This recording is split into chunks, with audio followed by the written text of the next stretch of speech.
up, gang? It's your boy ZaZa back with another banger. Hey, look, I got the mic fixed. All the trolls in the comments. Even after I made a message saying that the mic was, they're like, man, I don't want to hear you until you fix your mic. I'm like, all right, I got you. But we back. We back with another banger. And today, you're going to love this one. This is going to be good information and a good tool for your toolbox, whether you're a breeder, a pollen chucker, on your way to becoming a breeder, an experienced grower, or a brand new consumer. Either way, is going to be one of the best tools, choosing the right breeder, a beginner's guide. So before we get into it, make sure you comment, like, and subscribe.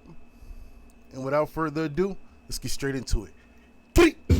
So stuck, man. Yeah. To the gang, man. I'm how high. Give credit to ZaZa. Genetics.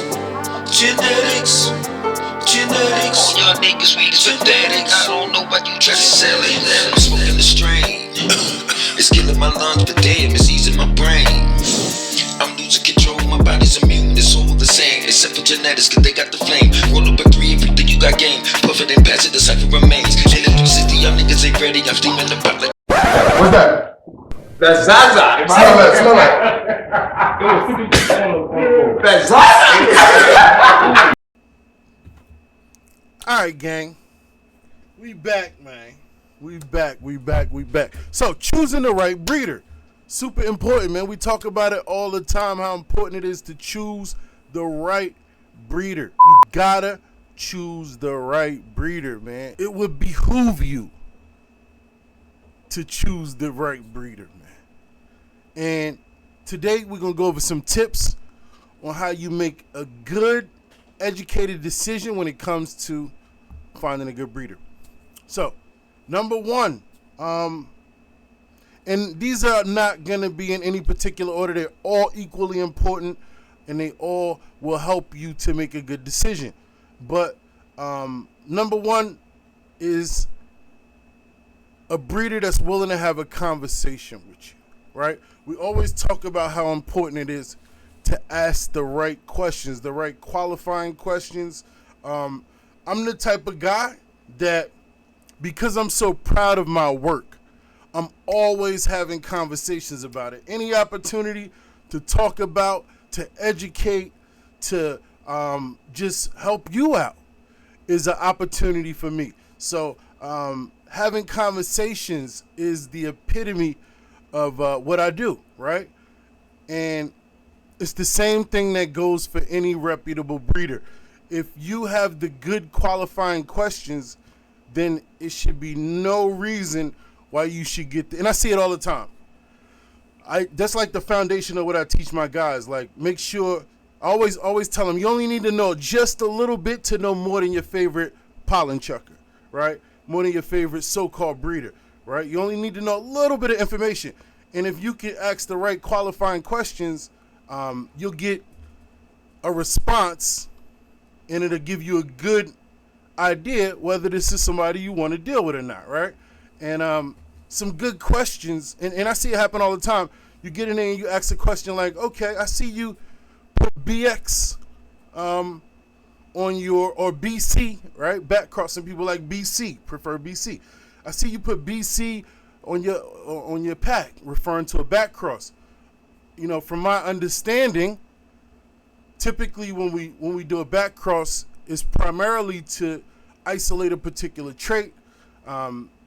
Can you give me some background knowledge on why you chose to do a back cross? I see you have F2 on your packaging here. From my understanding, F2 is where you expose your recessive traits. Could you give me a good reason why you would want to share your recessive traits and not need to use them to help stabilize your inbred line or stabilize some traits? I seen a question in the comments too. The guy, we talk about it all the time, but I'll just answer it for the sake of the video, and for the sake of the new people. F1s. He said, why can't I just sell my F1s? Because of hybrid vigor, heterosis. We understand we're looking for treasure. It's a treasure chest. F1s, man, and we gotta dig, and we gotta isolate, and maybe we'll get lucky and find hybrid vigor, and we want to isolate that, right? So that's why it's super important to make sure F1s are preserved for our lineage that we work in, right? But those are some good questions. Could you give me an idea of what you hunted for throughout your recessive traits? That's a good question to ask a qualified breeder. Could you give me, you can ask questions specific about the particular strain you're interested in. Can you give me some background maybe on the lineage, or was this, what inspired you or motivated you to use these two particular parents? And when you started your line, were there any undesirable traits that you needed to work out? Have you based your line and your foundation off of selective breeding and the Mendelian, the 3 laws of Mendel's inheritance?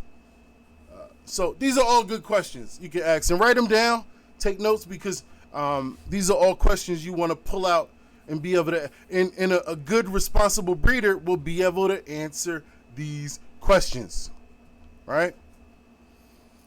Another indication of a good breeder is one that takes his time. You can see within the work the patience to particularly focus on a limited amount of strains, right? A limited amount of strains, because we understand the work of selective breeding. It takes not only a lot of book knowledge, right, but also a lot of hands-on and eyes-on experience. And shout out to the trolls, man. They like to hold me against, sometimes I try to rush past information that really isn't pertaining specifically to the lesson. So, for instance, like my dog, right, the Dutch Shepherd. I did a video where I was, I kind of breezed past this. I don't want to make it about dogs. So I said, listen, at one point the Dutch Shepherd was endangered, and this is why I got the dog. And they said, man, nah, that's not correct. So, for those that are interested, I'll give you the details. The Dutch Shepherd was endangered during World War II. After the war ended, it became endangered species because it wasn't useful anymore as it was. It was super useful during World War II. And then eventually it became endangered when the war ended. So no, it is not endangered here in the U.S. No, that's not what I was saying. It is a rare breed here in the U.S. today. And that is why I wanted to have my hands on with the Dutch Shepherd. So that is it. Second myth. I'm gonna knock these myths down, right? They're like, oh, you only get your information from books. I say science and I say books a lot. I try to keep it general, but ultimately we deal with mostly scholarly articles, debate transcripts, some books, videos, right? Lectures, mostly college information, right? But no, not just books. You don't have to hold me literal to it, but yeah, I just wanted to address those two, right? Just to clear that real quick. Yeah, so dealing with a breeder that takes his time. Not a ton of strains, not popping out a new strain every week with a new name and glitter on the pack and Twinkies popping out of a big box and skateboards and all of this stuff to kind of distract you from what's important, right? The lineage is what's important. 3, you'll notice when a breeder is focused highly on making money when it comes to seeds. I say it all the time. Seeds is not your get-rich-quick scheme if you are a real breeder. If you plan to become a breeder and you think it's a good idea to make money, that is not the case. You have it all wrong. Pollen chuckers make money. I always teach my guys to focus heavily on entrepreneurship. I don't just teach breeding, I teach entrepreneurship. I built the computer that I go to college and earn a 4.0 GPA on, right? We teach marketing, we teach branding. I trained over 200 sales agents in the past. In my younger days, right? I was a sales trainer. So a lot of my past experiences, customer service, communications, personal relations, I bring it to the table, and it's included with what we teach. I don't just teach breeding. It's just one thing that I love and have a passion for. But understand that this ain't the place to make money. So with that being said, I say that to say how important it is to focus on entrepreneurship surrounding what we do, surrounding the breeding, right? In the industry that we're in.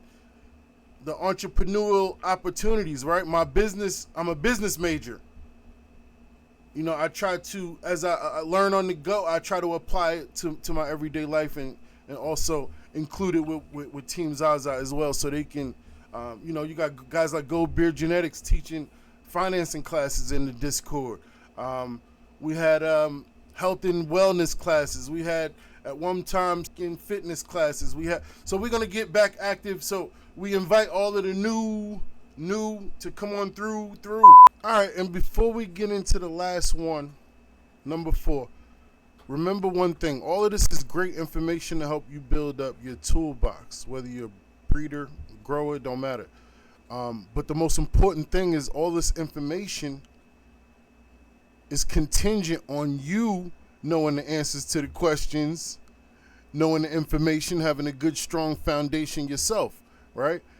That way we can go and ask the good questions and challenge the breeders and have debates and give our hypothesis and, in the name of science, right? So just remember, this information is contingent on you building a strong foundation. Take whatever you're learning from me and go find the scholarly articles. Matter of fact, the next video, we're going to sit together and we're going to do scholarly articles. Or I'm going to just run through some resources and some ways, researching some research literacy when it comes to finding these articles. So, number 4, checking the resume. Listen to what comes out of the person's mouth when they speak, the things they speak about, the brand that they represent, the person in general, the resume, right?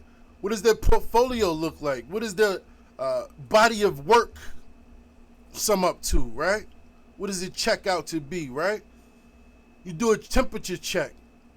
If you do a good enough temperature check on a potential breeder, or it's the same thing. And I hate to always bring dogs up, right? But it's where I come from. It's the world we come from. So and it's just such a good representation of how things should be when it comes to the breeding and reproduction and all that. But I say it all the time. If you wanted to buy a hunting dog, right? He was a duck hunter and he needed a good hunting dog. This is a good example, right? Ask any hunter,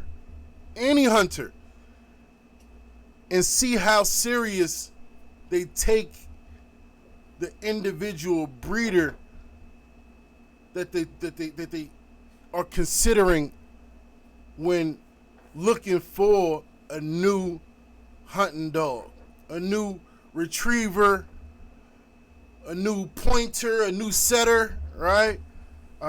Bloodhound.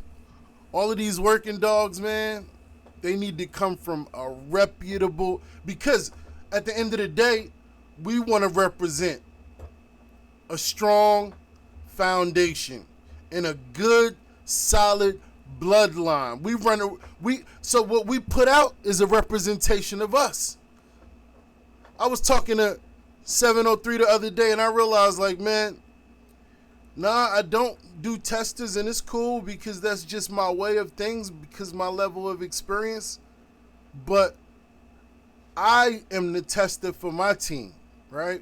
If they need me to grab 30 C's just to see if I see something, right? Or to say, hey, I found these two. I'm going to clone them out for you, send them back to you type of thing. So I bring that up just because it reminds me to find your way. Use all of these videos. Go back to the beginning. Before the whole big triploid thing, I had a video explaining the basics of triploids and seedless watermelons. It's in the beginning of the video. So build a strong foundation with these videos, man. Build a strong toolbox because I'm going to work with you along the way. I'm here with you. I'm answering all questions. Pull up on me. We in the Discord. 9 p.m. Eastern Standard Time. If you don't catch me, you'll catch my guys, and that's a fact. Matter of fact, come through and become one of the guys. I appreciate y'all. Much love to y'all. I see you in the comments. I wish I can get to all of them. I'm going to try my best, man. I appreciate y'all. Make sure you visit acinfinity.com, man. Use code Team ZaZa at checkout for a discount.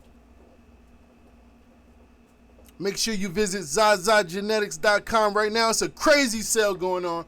Y'all killing me with the sale, man. And pardon me for I am a little behind, couple days, not crazy, only a couple days behind, but it's because the sale that I put out, we did Garden Talk on Mr. Grow It, and we did a 50% coupon code, and that 50% coupon code is going on top of the already 60-something%. It's like, I don't know, I can't even do the math, but it's 50% on top of 50%. Hey, ain't that 100%? Nah, it can't be.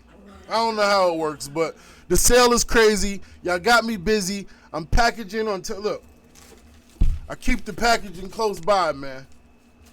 Right? So take advantage. I'm gonna keep that Mr. Grow It coupon code up for a couple more days. People are getting packs, $200 packs for $30 and $40, man. Go crazy while you can. Get you something strong for your foundation, because we're going to work together, man. The community strain, I'm looking. So I'm searching for some good starters, man. And we'll talk more about it in the near future, man. Other than that, make sure you comment, like, and subscribe. That's how you support the channel, man. Make sure you join the Discord. We'll be live tomorrow. Join us tomorrow. 9 p.m. Eastern, man. Join us 9 p.m. Eastern. We live tomorrow. YouTube Q&A. So all your questions, bring them to the table tomorrow night.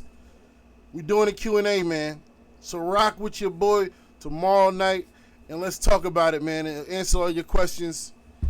Invite the trolls too, man. Come through, because the gorillas will be there. Gorillas in the chat, man. Much love. As you know, it's about QCE. That's quality, community, and education. We bring quality to this community through education, man. I love y'all, and I'm out of here.